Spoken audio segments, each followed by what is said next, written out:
Hi,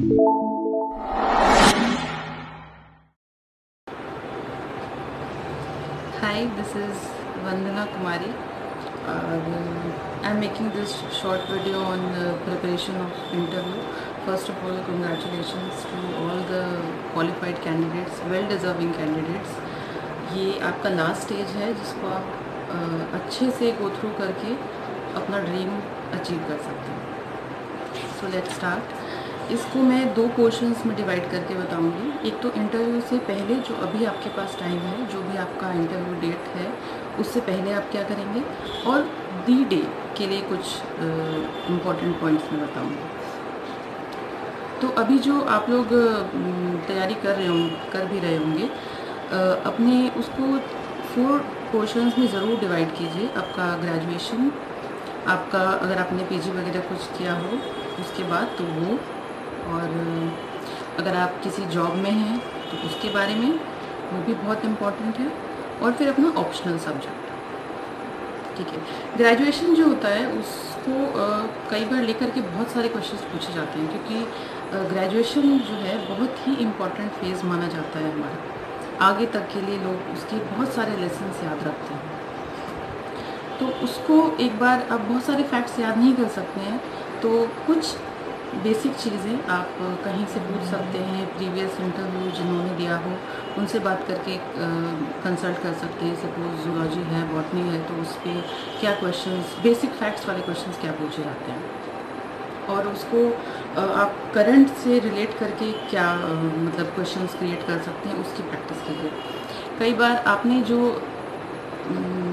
graduation का subject 10 साल पहले भी पढ़ा है, तो उस बारे में फैक्ट्स ना पूछ के वो ये पूछ लेते हैं कि इसका आप अब क्या अप्लाई करेंगे, इसका एप्लीकेशन अभी क्या है करंट सिनेरियो में, या बिहार के कुछ प्रॉब्लम्स में आप उसको कैसे अप्लाई करेंगे। देन पीजी का सब्जेक्ट जो आपने किया हो, पोस्ट ग्रेजुएशन वाला, उसके बाद आप किस फील्ड में जॉब कर रहे हैं, क्योंकि कई बार लोग किसी और सर्विस में रह के जब इसका एग्ज़ाम देते हैं तो उनसे मतलब एक्सपेक्ट किया जाता है कि आप बाकी चीज़ों में इतना अच्छे से नहीं बता पाएंगे, लेकिन अपनी जो जॉब कर रहे हैं आप उसमें तो आपको बहुत अच्छे से सब कुछ पता होना चाहिए। ठीक है। फिर उसके बाद ऑप्शनल पे भी आप लोग बहुत टाइम देते हैं। सर्विस ये कॉम्पिटिटिव एग्ज़ाम्स की तैयारी के दौरान आपने इस पर बहुत टाइम दिया होगा, इसलिए ऑप्शनल सब्जेक्ट के बारे में भी बहुत कुछ पूछा जा सकता है। ठीक है। इसके बाद इन चारों चीज़ों पे कुछ मतलब लोग कंफ्यूज रहते हैं कि इसमें तो फैक्ट्स की तो बहुत सारी भरमार होती है, तो हम फैक्ट्स कैसे याद रख सकते हैं। बिल्कुल सच बात है, आप लोग फैक्ट्स बहुत ज़्यादा नहीं याद रख सकते, लेकिन फिर भी आपको तैयारी तो करनी है। ठीक है। हो सकता है कि आप इंटरव्यू दे करके बाहर निकलते हैं, आपको उसमें से कुछ भी नहीं पूछा जाता, बट उसका फ़ायदा ये होता है कि आप जब अपने लेवल से तैयारी करके जाते हैं तो आपका एक कॉन्फिडेंस आता है कि मुझे याद है। आप हर किसी के पास अपना एक स्टडी मटेरियल होता है, वो जितने भी हों, आपके 4 या 5 रजिस्टर हों, छोटे छोटे बुकलेट्स हों, आप जब सब कुछ करके जाते हैं ना तो आपको कॉन्फिडेंस आता है। वरना आप छोटी सी चीज़ भी भूल जाएंगे, 4-5 पेजेस के आपने कुछ बनाया है वो आप भूल जाते हैं, तो आपको लगता है कि यार वो मैं भूल गया। वो आपका कॉन्फिडेंस इम्पैक्ट करता है। इसलिए अपने जो भी आपका मटेरियल है इसको अभी गो थ्रू कर लीजिए, बहुत अच्छा टाइम है अभी आपके पास। उसके बाद इसके एप्लीकेशंस पे फोकस कीजिएगा। उसके बाद सिचुएशनल क्वेश्चंस जो हैं, इस पर अगर आप फैक्ट्स पे मिस आउट कर देते हैं तो सिचुएशनल क्वेश्चंस पे आप बहुत अच्छा एज ले सकते हैं। ये बहुत ही अच्छा स्कोर करने का एरिया होता है। ठीक है। और जैसे ही आपको लगे कि पैनल की तरफ से हमें सिचुएशनल क्वेश्चन पूछा जा रहा है, सबसे पहले अपने माइंड में लाइए कि मुझे बिल्कुल भी इमोशनल नहीं होना। ठीक है। यहाँ इमोशंस की कोई जगह नहीं है, बहुत हद तक। ठीक है। इससे सिचुएशनल क्वेश्चंस हमसे पूछा ही इसलिए जाता है कि वो हमारी अप्रोच जानना चाहते हैं एज अ पब्लिक सर्वेंट। हम कितना सबके बारे में सोचते हैं, सबके व्यूज़ को हम समझ सकते हैं एज अ पब्लिक सर्वेंट, इसलिए इसको उसी तरह से देखा जाना चाहिए। इसके लिए आप अभी से प्रैक्टिस कर सकते हैं। किसी भी इशू को लेकर के बायस्ड नहीं होना। हमें अपनी सोसाइटी के हर क्लास के बारे में, और सिस्टम के बारे में भी इक्वली सोचना है, क्योंकि हम सिस्टम का पार्ट बनने जा रहे हैं। हम सिस्टम को कोस नहीं सकते हैं कि कुछ नहीं है यहाँ, तो हम क्या कर सकते हैं, हम ही करना है। हम सिस्टम का पार्ट बनने जा रहे हैं, हमें सिस्टम के दायरों में रहकर ही सर्विस डिलीवरी देनी है। इसलिए हमें उसी के इम्प्रूवमेंट, उसके बेटरमेंट के लिए हमेशा सोचना है, ये बात दिमाग में रखनी है, ठीक है। और किसी भी इशू में बायस नहीं होना है, हमें सबकी तरफ से लेकर के चलना है। और ये बातें अभी से आप अपने मन में डाल देंगे ना, सिर्फ ये नहीं कि हमें इंटरव्यू का आंसर जब देना है तब हम ध्यान में रख लेंगे, ऐसा नहीं। अभी से अपनी पर्सनैलिटी में हमें ऐसा चेंज लाना होगा कि हमारा हर चीज़ पे एक बैलेंस्ड अप्रोच पैनल को नज़र आ जाए, और वो चीज़ वो पकड़ लेते हैं हमारे आंसर से, हमारे हाव भाव से, वो चीज़ वो पकड़ सकते हैं, और वो बहुत ही इम्पॉर्टेंट है इंटरव्यू के लिए। दूसरा, वुमेन रिलेटेड जो क्वेश्चन पूछे जाते हैं, खासकर वुमेन से, ऐसे क्वेश्चंस नॉर्मली ज़रूर पूछे जाते हैं। मुझसे भी कुछ पूछा गया था कि वो आप एक वुमेन हैं, आपके साथ ऐसा हो सकता है, वैसा हो सकता है, तो आप क्या करेंगे। यहाँ पे वुमेन को खासकर इमोशनल नहीं होकर आंसर करना है। उनको तो सिस्टम के बारे में अच्छे से सोचना है, और अपने बारे में भी कि हम कहीं से भी कम नहीं हैं, हम इक्वली डिलीवर कर सकते हैं और करेंगे, ठीक है। वो पूरा एंथुजियाज्म हमें दिखाना है कि हम करेंगे, हम बिल्कुल इमोशनल नहीं हैं, हम सिस्टम में वैसे ही काम करेंगे जैसे सब कर रहे हैं, ठीक है। ये चीज़ें कई बार चेक हो जाती हैं। इसके बाद हाँ, अभी से लेकर के इंटरव्यू के दिन तक न्यूज़पेपर और टीवी पे हमें अच्छी कमांड रखनी है। अभी क्या चल रहा है, हम कितने अपडेटेड हैं। न्यूज़पेपर तो उस दिन तक पढ़ना है जिस दिन हम इंटरव्यू देने जाते हैं। खासकर जिस दिन हम इंटरव्यू देते हैं उस दिन की न्यूज़, उससे पहले के एक दिन की न्यूज़ तो हमें अच्छे से पता होनी चाहिए। कई बार ऐसा पूछ लिया जाता है कि आज न्यूज़पेपर आपने पढ़ा है, इसमें क्या पढ़ा है, या आज ठीक है, आज तो आपको टाइम नहीं मिला होगा, तो कल तो आपने पढ़ा होगा, तो कल आपने क्या पढ़ा था, उसकी मेन न्यूज़ क्या थी। आप न्यूज़पेपर्स में से कैसी न्यूज़ कलेक्ट करते हैं, कैसी न्यूज़ को आप इम्पॉर्टेंट मानते हैं, आपने क्या क्या देखा, वो फोकस एरिया भी वो लोग चेक कर सकते हैं। दूसरा, अभी से लेके अभी मतलब इंटरव्यू के टाइम तक आपके पास जो टाइम है उसमें आप थोड़ा सा ब्रेनस्टॉर्मिंग कीजिए। किसी भी इश्यूज़ को लेके, जैसे अभी माइग्रेंट लेबर्स का इशू है, फ्लड का इशू है, या कोविड, पोस्ट कोविड हमें इकोनॉमिक जो लॉस कवर अप करने का सिनेरियो आएगा, ये सब इश्यूज़ हैं। इसको लेकर के एक चार्ट बनाइए। बहुत बड़े बड़े नोट्स बनाने की ज़रूरत नहीं है। छोटे छोटे पेजेस पे पिक्टोरियल डायग्राम्स बनाइए, एक सर्कल बनाइए, उसके आसपास ऐसे करके निकालिए रास्ते, क्या क्या आप सोचते हैं, क्या क्या इनोवेटिव आइडियाज़ हैं आपके पास। अगर आप टेक्निकल बैकग्राउंड से हैं तो उस का क्या अप्लाई आप कर सकते हैं इसमें, ठीक है। छोटे छोटे, बहुत छोटे, एक एक पेजेस में आप ऐसे ऐसे छोटे छोटे अपने आइडियाज़ को नोट डाउन करके रख सकते हैं, उसको बाद में गो थ्रू कर सकते हैं, ठीक है।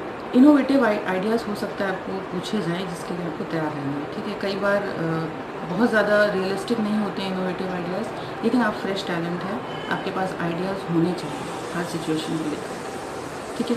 थोड़ा सा अपने ऊपर टाइम दीजिएगा। इस मतलब कंसर्न में मैं कह रही हूँ, अपने ऊपर टाइम देना मतलब अभी तक हम तैयारी के दौरान अपने ऊपर बस ये सब प्रेशर रखते हैं कि ये टेस्ट सीरीज़ है, वो है, वो करना है, वो करना है।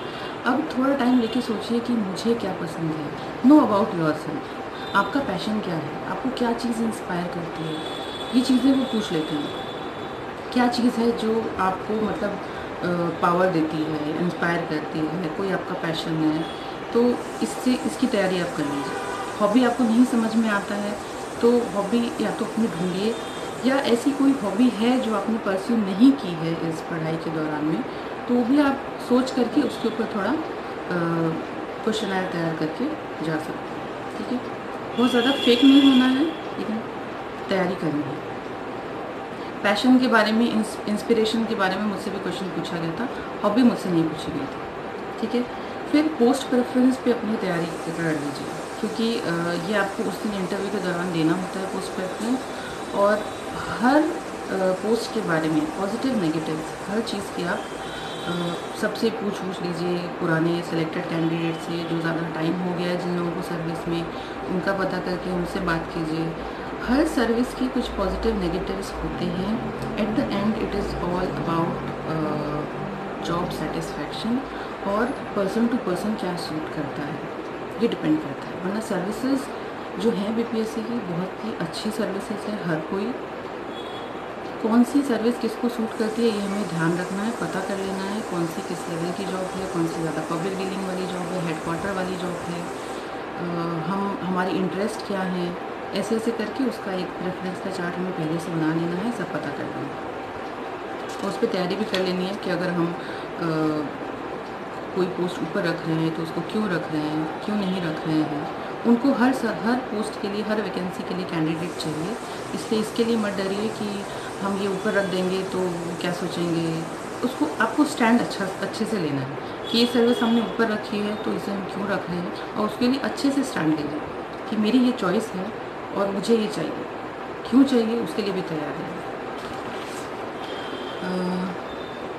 देन गैप कई लोगों का जो होता है तैयारी के दौरान का, गैप को भी आप अच्छे से या तो फिल कीजिए अगर आप कर सकते हैं।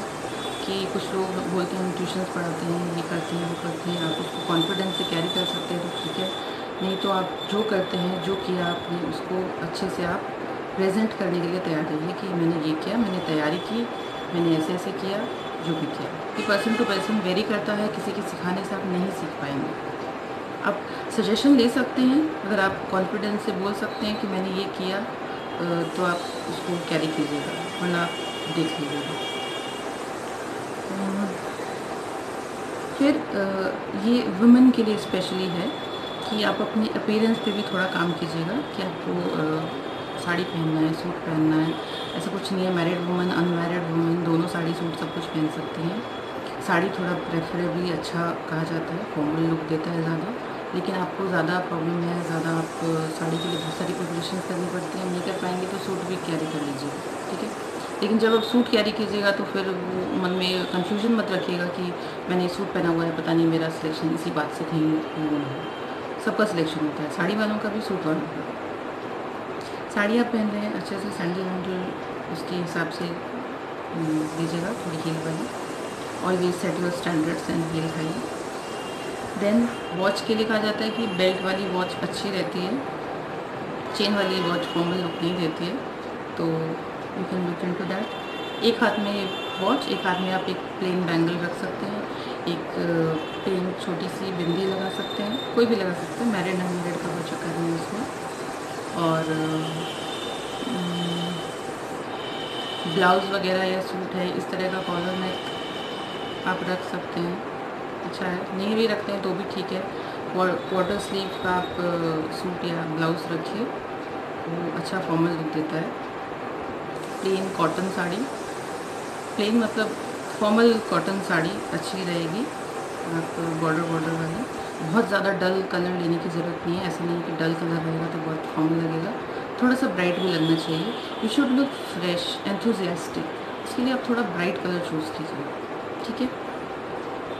हेयर्स के लिए आप ओपन मैं रिकमेंड नहीं करूँगी, आप एक पोनी टेल बनाइए सिंपल, या फिर हाफ क्लच कीजिए। Your hairs should look tidy, एक अच्छा वो आना चाहिए, थोड़ा बिखरे बिखरे नहीं लगना चाहिए, इसलिए वो आपको देखना होगा। That's all about appearance. फिर डॉक्यूमेंट्स, आपके जो डॉक्यूमेंट्स आपको ले जाने हैं आप उसको पहले से अच्छे से तैयार करके रखिए। कुछ अप्लाई वगैरह करना है तो उसके लिए भी कर दीजिए।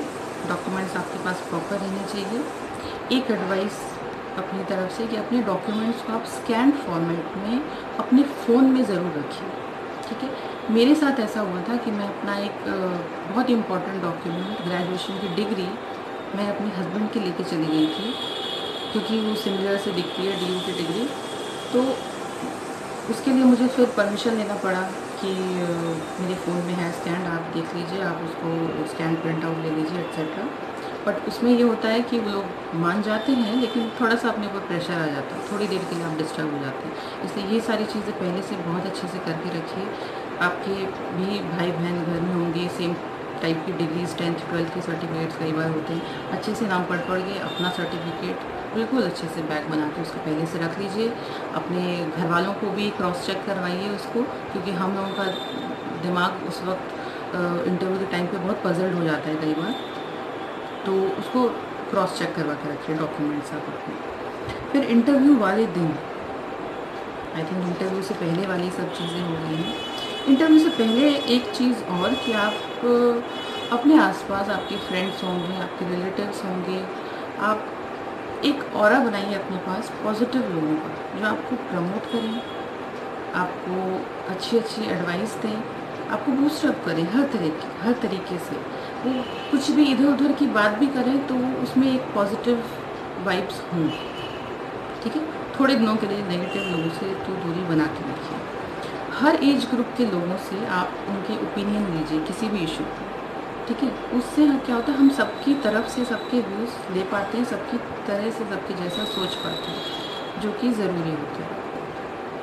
अब इंटरव्यू के दिन के लिए आप न्यूज़पेपर पढ़ के जाइए सुबह, अपने घर वालों की सबकी ब्लेसिंग्स लीजिए, बहुत ज़रूरी है। अच्छे से ड्रेसअप होइए, अपने इंटरव्यू वेन्यू पे टाइम पे पहुंच जाइए। उस दिन बहुत पैनिक होके बहुत नोट्स लेके जाने की ज़रूरत नहीं है, और सबके वहाँ पे जाके पढ़ते रहने की ज़रूरत नहीं है। अच्छे से उस दिन को एंजॉय कीजिए, बहुत अच्छा दिन होता है, आपको हमेशा याद रहेगा। कुछ फ़ोटोज़ क्लिक करवाइएगा। उसके बाद आपको पहले एक जगह बाहर बिठाया जाता है, जैसे हम लोगों को बिठाया गया था। डॉक्यूमेंट्स वगैरह चेक होते हैं, आपको अच्छा टाइम मिल जाता है वार्म अप होने के लिए, इंटरव्यू के लिए। घबराने की ज़रूरत नहीं है। इंटरव्यू पैनल के लोग जानते हैं कि सामने वाला कैंडिडेट मीन्स क्लियर करके आया है, उसमें एक सब्सटेंस है। आप बिल्कुल पॉजिटिव होके जाइए कि उनको जो कैंडिडेट चाहिए वो मैं हूँ, मैं अपना अप्रोच बेस्ट रखूँगा, ठीक है, या रखूँगी। आप अंदर जाइए स्माइल के साथ। आप कॉन्फिडेंस और स्माइल इंटरव्यू रूम के अंदर ज़रूर कैरी करेंगे। ये बहुत बहुत इम्पॉर्टेंट है। सारा आपका इंटरव्यू का माहौल बदल जाएगा उससे। बिल्कुल भी घबराए हुए रहने की और ज़्यादा कॉशियस रहने की ज़रूरत नहीं है, ठीक है। बिल्कुल स्माइल के साथ फ़ोन में बैठिए। आप ये मानिए कि जो मुझे आता है वो इनफ है, जो मुझे नहीं आता है उसके लिए भी वो लोग कोई नेगेटिव इम्प्रेशन नहीं बनाने वाले हैं। मुझे बस किसी से फालतू बहस नहीं करनी है, किसी चीज़ को जो नहीं आता है उसको खींचना नहीं है, उसको पास ऑन करना है। जितने नए क्वेश्चंस मेरे पास आएंगे, मेरे पास नई अपॉर्चुनिटी है। हो सकता है इंटरव्यू स्टार्ट हो 2-3 मिनट आपको लगे कि मैं आंसर नहीं कर पा रही हूँ या नहीं कर पा रहा हूँ, कोई बात नहीं, आपको ऐसा मौका ज़रूर मिलेगा। इंटरव्यू अगर 10 to 12 मिनट्स का आपका इंटरव्यू होता है मिनिमम, तो ऐसा नहीं हो सकता कि आपको कभी भी अपनी प्रतिभा दिखाने की अपॉर्चुनिटी नहीं मिलेगी या टाइम नहीं मिलेगा। आपको जब भी मिलता है आप बता दीजिए। आपका 2 मिनट्स पॉजिटिव इंटरव्यू चलेगा ना, तो वो भी आपका इंटरव्यू के मार्क्स डिसाइड कर सकते हैं। इसलिए कभी भी नेगेटिव नहीं होना है कि 2-3 क्वेश्चंस आ चुके हैं और मैंने तो कुछ आंसर ही नहीं किया अच्छे से। आपको मौका ज़रूर मिलेगा। Wait for the opportunity, be alert, ठीक है। I think I have done all, जितना मैंने सोचा था, जो मैंने होमवर्क किया था आपके लिए। All the best for your interview. आप सबको सक्सेस हो। Thank you.